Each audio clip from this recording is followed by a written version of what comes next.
Eh oui, l'instant, une des journaux. Tout de suite et maintenant, déjà en position pour nous aider une fois encore à parcourir l'essentiel de l'actualité relayée par les canards. Landry Salanon, déjà en position. Landry Salanon, bonjour. Bonjour, Joël Étendu. Alors, un autre rendez-vous avec nos téléspectateurs. Qu'est-ce qu'il y a à leur présenter? Ce mercredi, nous avons 3 sujets principaux. Joël Étendu, vous savez, ce grand retour de Boni Yayi annoncé en principe pour ce mercredi. On attend, en tout cas, on attend de voir évidemment ce que sera donnera dans la journée. Le chef de l'État, l'ancien président Réapléou, qui est donc attendu au Bénin, doit-il ou pas rencontrer Patrice Talon? On attend également. Donc, le sujet a été abordé. Deuxième sujet, c'est la question du budget. Vous savez, aussi au Parlement, en principe, depuis hier, c'est le défilé des différents ministres pour débattre de leur budget. Certains journaux en ont également fait cas. Et puis, on continue toujours de se manger le nez au niveau des deux co-épouses du chef de l'État, le Bloc républicain et l'Union progressiste. Joël Étendu, même un nouveau code électoral n'empêche pas pour le moment la transhumance au sein de ces deux groupes. Ah oui, dire que franchement, les tests à eux seuls ne suffiront pas à renvoyer ou extirper les mauvaises habitudes qui sont devenues comme des mots. Landry Salanon, on démarre avec quel quotidien? Nous démarrons avec le quotidien de service public La Nation ce matin. Après 5 mois de séjour à l'étranger, Boni Yayi reçu par le président Talon ce jour. C'est la grosse information placardée ce matin à la une du quotidien de service public La Nation, avec les images des deux présidents de Boni Yayi, tout souriant à la une de La Nation, également du chef de l'État Patrice Talon. Un léger sourire, Joël Étendu. Nous changeons de quotidien. Fraternité ne se déroule pas du même sujet, mais apporte quelques précisions. Déjà de la crise politique, Yayi à Cotonou avec une délégation de la CEDEAO. C'est ce que nous dit donc ce matin le quotidien de Ménotin, le quotidien Fraternité. Et pendant ce temps, un autre journal, Matin Libre, aborde également un autre angle avec toujours le même sujet, politique nationale. Yayi de retour, ce qui va changer figure ce matin dans les colonnes du journal Matin Libre, Joël Étendu. Et puis nous changeons de sujet à présent avec la dépêche ce matin, loi de finances exercice 2020, budget de miracle et de mirage. Voilà donc le titre ce matin de la dépêche, avec les images du ministre des Finances, l'argentier national, Patrice Talon, le chef de l'État, et également du ministre du Plan, Abdoulaye Biotchane. Ces 3 images, à la une ce matin du journal La Dépêche. Un autre quotidien, le confrère de la matinée, s'intéresse à la présidentielle de 2021. La rupture est dans la dynamique de après nous, c'est nous. C'est en tout cas l'information qui intéresse donc ce matin le journal Le Confrère de la matinée, qui aborde également un autre sujet après la disparition de fonds à la DGI, ces fameux plus de 4 milliards ou bien encore des sommes à déterminer. Et la suite du dossier s'interroge ce matin le Confrère de la matinée, qui nous précise que le peuple attend de savoir, évidemment, les suites de cette affaire. Un autre journal, le Nouvel Observateur, ce matin, reste à la politique. Élection présidentielle et système de parrainage. L'ouverture d'un grand boulevard à la corruption, c'est une grosse interrogation ce matin à la une du journal Le Nouvel Observateur, qui nous parle également de la crise frontalière entre le Bénin et puis le Nigeria, quand le Nigeria se fout proprement du Bénin, nous dit donc ce matin le Nouvel Observateur. Et puis au nom de la paix sociopolitique, le retour des exilés s'impose, nous dit donc ce matin le journal, qui nous précise également qu'au Bénin, nous avons une cour constitutionnelle qui passe tout. Une interrogation, évidemment, ce matin à la une du journal Le Nouvel Observateur. Pendant ce temps, nous changeons de quotidien, Joël Étendu, avec Info Plus ce matin. On parle de la gouvernance à la une du journal. Ces réformes qui ont augmenté les charges de l'État, on dit donc ce matin Info Plus, qui parle aussi des parrainages aux élections présidentielles. Un antidote à double tranchant, croit savoir donc ce matin le journal Info Plus.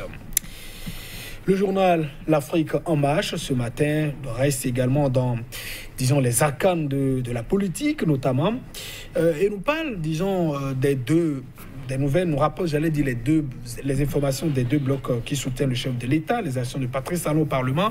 On saute encore de l'UP, de l'Union progressiste, au bloc républicain. Les morts n'ont servi à rien, un échec pour Talon, nous dit donc ce matin le journal L'Afrique en marche.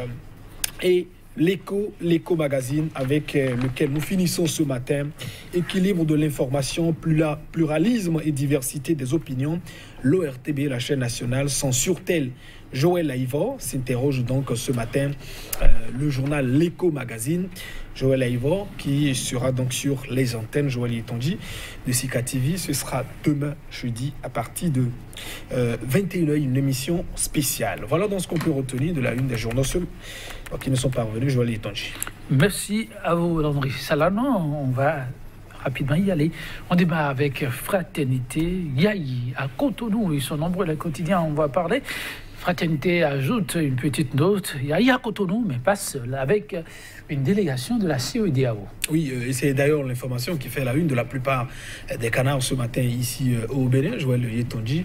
Boni Yayi, souvenez-vous, qui a donc quitté le pays il y a près de 5 mois dans les conditions que nous savons tous.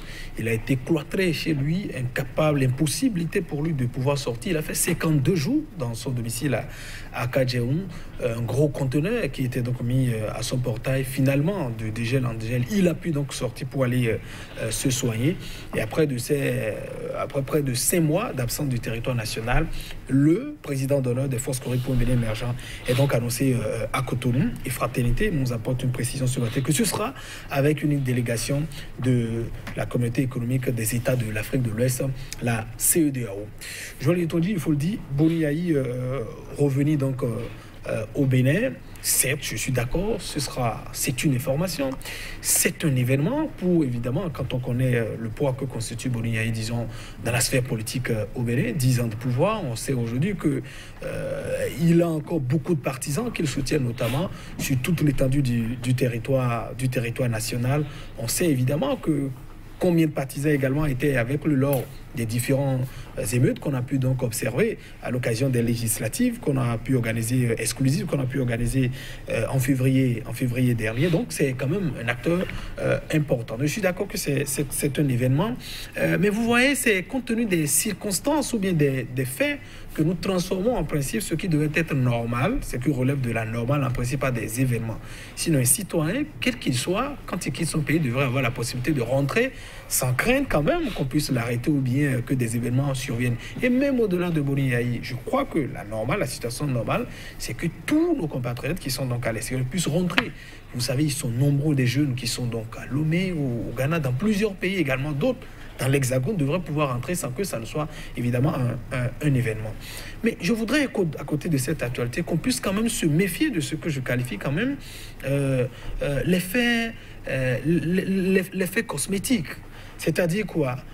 Boni Yayi sans doute viendra, en tout cas on attend toujours, viendra, comment dit-on, à Cotonou, mais Joël Yetonji, son arrivée ne changera pas. Par exemple, les deux repas difficilement que mangent, comment dit-on, nos compatriotes, son arrivée au Bénin, Joël Yetonji n'empêchera pas pour le mois d'acheter l'essence à 600 francs le litre ici. Son arrivée au Bénin, Joël Yetonji, on peut multiplier les exemples, ne permettra pas à tous ces compatriotes qui ont perdu, par exemple, leur emploi, qui sont à la maison, de pouvoir retrouver leur emploi. Et son arrivée, je finirai sur ce point, Joël Yetonji, n'empêchera pas de réviser de nouveau la Constitution et, par ricochet, d'exclure peut-être ou bien d'abandonner la procédure qui est donc en train d'être mise en place et qui consiste même à exclure même le parti de Boni Yayi, par exemple, comment disons, des prochaines élections. Donc pour moi, je suis d'accord que c'est un fait cosmétique, c'est-à-dire que ce n'est que du vernis, juste pour voir, oui, peut-être pour des questions d'émotion, on s'en préoccupe, mais je crois que ça ne règle pas l'essentiel. Alors si cependant, son arrivée, par exemple, peut nous apporter un certain dégel au niveau des frontières, pour qu'on en arrive là, je suis d'accord par rapport à pour cette arrivée.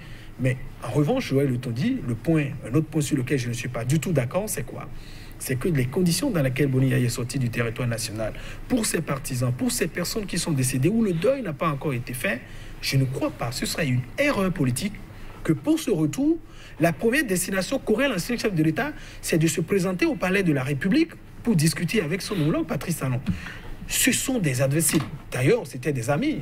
Patrice Talon a affirmé qu'il a financé ces deux campagnes. Je ne suis pas contre le principe qu'on puisse échanger. Nous sommes tous béninois.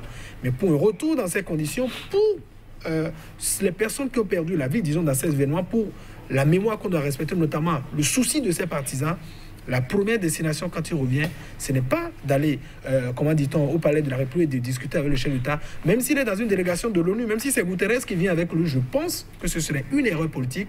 L'essentiel pour moi, c'est d'abord rencontrer ses partisans et échanger, notamment avec eux, sur les questions essentielles et de leur permettre de faire le deuil joyeux et Tanger.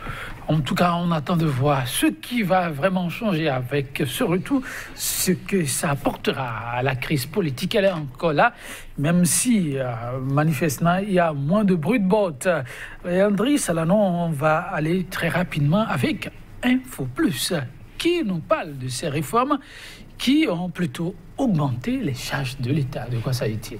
Oui, le journal ce matin nous parle donc de ces différentes réformes qui vont donc augmenter, comment dit-on, les charges de l'État. Vous savez que dans la plupart de ce qui a été donc apporté, par exemple les questions de révision de la Constitution, par exemple, vous avez certains postes, par exemple comme le vice-président, par exemple, qui sera désormais possible, encore même que beaucoup le trouvent comme celui qui ne fera donc que distribuer les colliers. Vous savez que son rôle principal, il remplace le grand chancelier de la République de l'ordre national du Bénin. Donc c'est de distribuer, disons, les colliers, les distinctions aux Béninois pour la plupart. Son rôle se limite à ça et notamment suppléer dans des... J'allais dire, voilà, c'est l'essentiel même de son rôle que prévoit la nouvelle Constitution. On se pose des questions pour dire, est-ce que c'est une réforme, par exemple, essentielle, comment dire, utile, j'allais dire, est-ce que c'était un poste véritablement utile? Est-ce que ça n'est pas davantage une nouvelle charge qu'on apporte donc, comment dit-on, à l'État? Voilà quelques précisions qui ont été soulignées par le journal Joël Yetonji. Oui, quelques secondes, ce me semble-t-il encore. On reste avec Info Plus, ça, non? On me dit que c'est plutôt la fin. Ok, chers téléspectateurs, ne vous en faites pas. Demain, on va pouvoir se rattraper, car il y a tant à dire sur ce sujet. N'est-ce pas, André Salanon? Oui, pas de souci, avec le même plaisir. Rendez-vous demain. Chers téléspectateurs, à demain donc. Au revoir.